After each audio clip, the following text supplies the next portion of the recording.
وہاں پہ جنرل باجوہ صاحب کے پاؤں میں آپ کے والد صاحب نہیں پڑ گئے تھے؟ آپ اس میٹنگ میں موجود تھے جب آپ نے جا کے زرداری صاحب کو کہا کہ نہیں ابو زیادہ ہو گیا، اس طرح پاؤں میں نہ پڑے؟ ایک بات جو بار بار جج صاحبان جو ہیں وہ واضح کر رہے ہیں کہ یہ کوئی گنجائش ہی نہیں ہے کہ آئین کے اوپر عمل درآمد نہ کیا جائے۔ آئین کے اندر واضح احکامات دیے ہوئے ہیں، الیکشن کرانے ہیں، 90 دن کے اندر کرانے ہیں۔ اس میں تھوڑی گنجائش جج صاحبان نے دی تھی کہ کم سے کم مدت جو اس 90 دن سے زیادہ ہو اس کے اندر تاریخ دی جائے۔ آج تک جتنی بھی کارروائی ہوئی ہے اس کے اندر حکومت یا الیکشن کمیشن کوئی بھی ایسی دلیل دینے میں ناکام رہے ہیں جس سے کوئی سمجھ آ سکے کہ یہ 8 اکتوبر کی تاریخ کس گدڑ سنگی سے نکالی گئی ہے۔ جو آج ساری کیا کہنا چاہیے کہ عذر پیش کیے گئے، وہ تمام عذر جو ہیں وہ صرف یہ دکھاتے ہیں کہ جو وفاقی حکومت ہے اور جو نگراں حکومت بنائی گئی ہے وہ بھی انہی کی ایکسٹینشن ہی ہے۔ وہ کوئی آئین کے مطابق آزاد انڈیپینڈنٹ نگراں حکومتیں تو ہے نہیں، وہ بھی اسی وفاقی حکومت کا پی ڈی ایم کا حصہ ہی ہے۔ وہ مکمل طور پر اپنا کام کرنے میں ناکام ہوئے ہیں، ملک کے عوام کے لیے مشکلات پیدا کی ہیں۔ انہی کے وکیل کھڑے ہو کے اعداد و شمار سے یہ بتا رہے ہیں کہ کس طریقے سے خزانہ لوٹ لیا گیا اور خالی ہو گیا، کس طریقے سے امن عامہ خراب کر دیا گیا، اور منطق یہ پیش کی جا رہی ہے کہ وہ لوگ جو یہ تباہی ملک کے اوپر لے کے آئے ہیں، جنہوں نے یہ حالات پیدا کیے ہیں، انہی کو اگر 5 مہینے اور دے دیے جائیں تو اس کے بعد جو ہے وہ دودھ اور شہد کی نہریں بہیں گی، بجٹ بھی بے تحاشا آ جائے گا اور امن عامہ کی صورتحال بھی ٹھیک ہو جائے گی۔ بالکل واضح ہے عدالت نے یہ تمام عذر نہیں ماننے ہیں، اور ہم نے جانا انشاءاللہ تعالی رمضان کے بعد جلد الیکشن کی طرف ہی ہے۔ لیکن اس کے ساتھ ساتھ جو چیف جسٹس صاحب خاص طور پہ بار بار جس بات پر زور دے رہے ہیں وہ صرف یہ نہیں ہے کہ بر وقت الیکشن کرانے ہیں،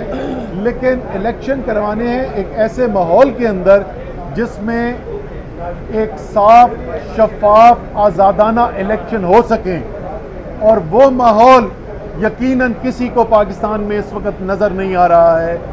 وہ پاکستان جہاں پہ اظہر مشوانی کو اٹھوا لیا جائے اور 6 دن تک یہی نہ پتہ چلے کہ کون اٹھا کے لے گیا اور کیوں اٹھا کے لے گیا ہے، جہاں حسان نیازی کو سارے پاکستان کے چکر لگائے جا رہے ہوں، ایک کیس کے بعد دوسرے کیس کے اندر ڈالا جا رہا ہو، ہر ایک میں وہ ضمانت ہو رہی ہو اور پھر بھی اس کے باوجود اس کو رہا نہ کیا جا رہا ہو، جس میں ہزاروں کارکن جو ہیں ان کو گرفتار کر لیا گیا ہو، جہاں عمران خان اور دوسرے تحریک انصاف کے لیڈرز کی یہ صورتحال ہے کہ زندگی صرف ایک عدالت سے دوسرے عدالت جاتے گزرتی ہے۔ یہ تمام معاملات بھی جو ہیں ان کے اوپر بھی یقیناً فیصلہ آنے کی ضرورت ہے، اور انشاءاللہ تعالی یہ بھی فیصلہ آئے گا اور پاکستان جو ہے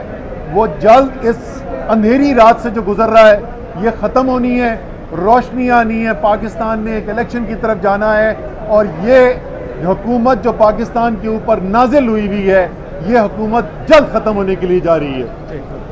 اچھا جی، بسم اللہ الرحمن الرحیم۔ سب سے پہلے تو یہ ہے کہ آج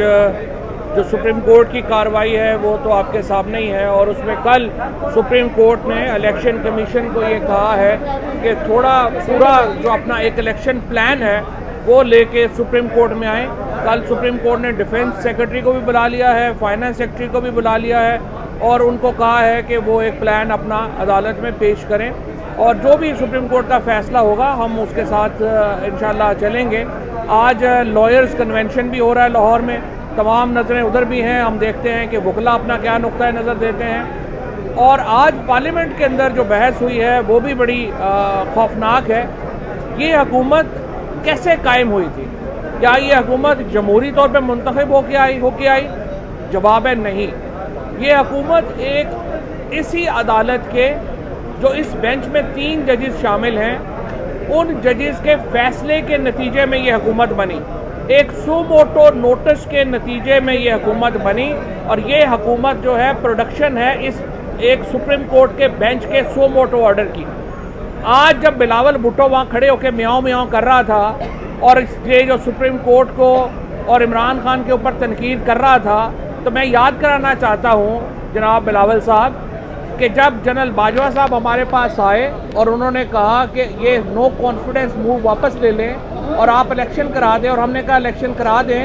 تو شام کو زرداری صاحب سے ذرا پہلے پوچھ لیں کہ یہ جو یہاں پہ میس ہے وہاں پہ جنرل باجوہ صاحب کے پاؤں میں آپ کے والد صاحب نہیں پڑ گئے تھے؟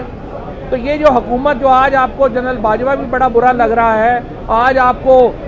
اسٹیبلشمنٹ بڑی بری لگ رہی ہے، آپ کی تو بنی بنائی جو ہے وہ اسٹیبلشمنٹ کی وجہ سے آپ آج جو ہے وہ اقتدار میں ہیں۔ آپ اس میٹنگ میں موجود تھے جب آپ نے جا کے زرداری صاحب کو کہا کہ نہیں ابو زیادہ ہو گیا، اس طرح پاؤں میں نہ پڑے۔ آج آپ لوگ جو کر رہے ہیں، اظہر مشوانی کو جس طریقے سے اغوا کیا گیا ہے، ہمارے سوشل میڈیا کے بچوں کو جو حسان نیازی کے ساتھ کیا گیا، کون سی ڈیموکریسی ہے یہ کون سا آئین ہے جو پاکستان میں اس وقت چل رہا ہے؟ اور چیف جسٹس صاحب نے بڑی صحیح آبزرویشن کی ہے، پاکستان کو اگر آپ نے آئین کے مطابق چلانا ہے تو الیکشن سائنا qua non ہے، الیکشن ایک بنیادی شرط ہے جس کے بغیر پاکستان دوبارہ جمہوریت اور آئین کی پٹڑی پر نہیں چڑھ سکتا، اور انشاءاللہ الیکشن ہونے ہیں، آپ کو پسند ہو۔ یہ تو کوئی بات نہیں ہے کہ کنڈیوسو انوائرمنٹ کا مطلب یہ ہے کہ جب تک پی ٹی ایم والے جو ہیں وہ عوام میں کو نکلنے کے قابل نہ ہوں، یہ لوگ تو عوام میں بیٹھ کے کھانا کھانے کے قابل نہیں ہیں، انہوں نے ووٹ کہاں سے لینی ہے، ان کو کینڈیڈیٹ نہیں مل رہے، تو جب تک کینڈیڈیٹ نہیں مل رہے، جب تک ان کا ماحول ٹھیک نہیں ہوتا، ملک میں الیکشن ہی نہ ہو۔ یہ کہاں کے آئین میں لکھا ہوا ہے؟ انشاءاللہ الیکشنز ہوں گے اور پاکستان آئین کے مطابق آگے بڑھے گا۔ سب سے پہلے تو تمام دوستوں کو ایک بار پھر رمضان مبارک، اور رمضان کے مہینوں میں عمران خان صاحب کی پیشیاں بھی چل رہی ہیں۔ لاہور ہائی کورٹ میں بار بار پیش ہوئے، اسلام آباد ہائی کورٹ پچھلے ہفتے آئے جوڈیشل کمپلیکس میں ٹو بی اسپیسیفک، اور اسلام آباد ہائی کورٹ میں اس سے ایک ہفتہ پہلے پیش ہوئے تھے۔ اور جس طرح سے عمران خان صاحب کی جدوجہد ہے، تحریک انصاف کی جدوجہد ہے،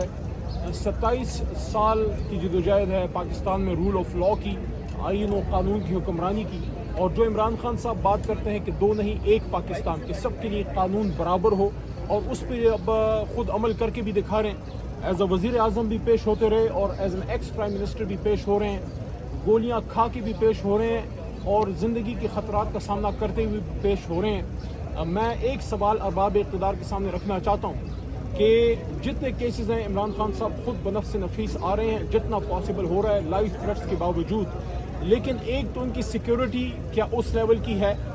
عمران خان صاحب کی جو سیکیورٹی ہے اس کو جو واپس لیا گیا as an ex prime minister, ان کا ایک رائٹ ہے، خاص کر جب ان پہ حملہ ہوا پھر تو ریاست کی حکومت کی ذمہ داری ہے کہ اپنے سابق وزیر اعظم کی زندگی کی جو ہے وہ ہر ممکن کوشش کریں حفاظت کرنے کی۔ باقی تو زندگی اور موت اللہ کے ہاتھ میں ہے،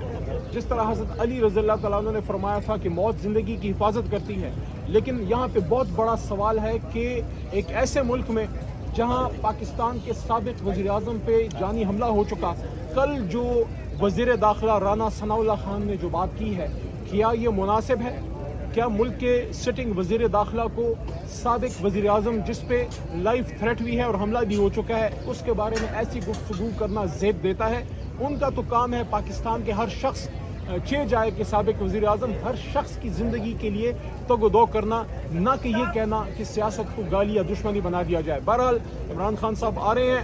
اور پیش ہو رہے ہیں اسلام آباد ہائی کورٹ میں، تھوڑی دیر میں انشاءاللہ پہنچ جائیں گے، اور تحریک انصاف پہلے کی طرح پرامن، اور آپ نے لاہور میں دیکھا جس طرح پرامن طریقے سے ہزاروں کی تعداد میں، لاکھوں کی تو میں نہیں کہوں گا کہ 5-10 لاکھ، اس طرح وہ آپ خود ہی فیصلہ کر لیں، لیکن اتنی بڑی تعداد میں مینار پاکستان پہلے نہیں بھرا۔ ہم نے خود یہ چھٹی بار ہے اس کو بھرا ہے، لیکن پچھلے تقریباً 10-11 سال سے لاہور کی مینار پاکستان میں جلسے ہو رہے ہیں، میں جا رہا ہوں، یہ والا جذبہ، اور اتنی مشکل حالات میں جب اسٹیٹ نے، جب حکومت نے، جب ریاستی اداروں پولیس وغیرہ نے جس طرح سے پرچے کاٹے، لوگوں کے گھروں پہ چھاپے مارے، ایک خوف کی فضا قائم کرنے کی ناکام کوشش کی، لاہوریوں آپ کو سلام ہے جس طرح آپ نے خوف کے بت توڑے ہیں اور آپ مینار پاکستان میں پہنچے ہیں۔ ملک کا لیڈر، امت مسلمہ کا لیڈر جو ہے اس نے اپنے آئندہ کا پلان دیا ہے وہاں پہ، اور یہ مناسب وقت ہے کہ بلاول صاحب اور شہباز شریف صاحب وہ بھی الیکشن کی طرف ملک کو لے کے جائیں، اور جس طرح سابق وزیر اعظم عمران خان صاحب نے آئندہ کا پلان دیا ہے وہ بھی مینیفیسٹوز دیں اور بتائیں کہ پچھلے 1 سال میں پاکستان کے ساتھ کیا کیا اور آئندہ عوام کے ساتھ وہ کیا کرنا چاہتے ہیں، ان کا ایجوکیشن پہ کیا پالیسی ہے جس طرح عمران خان صاحب نے دیا،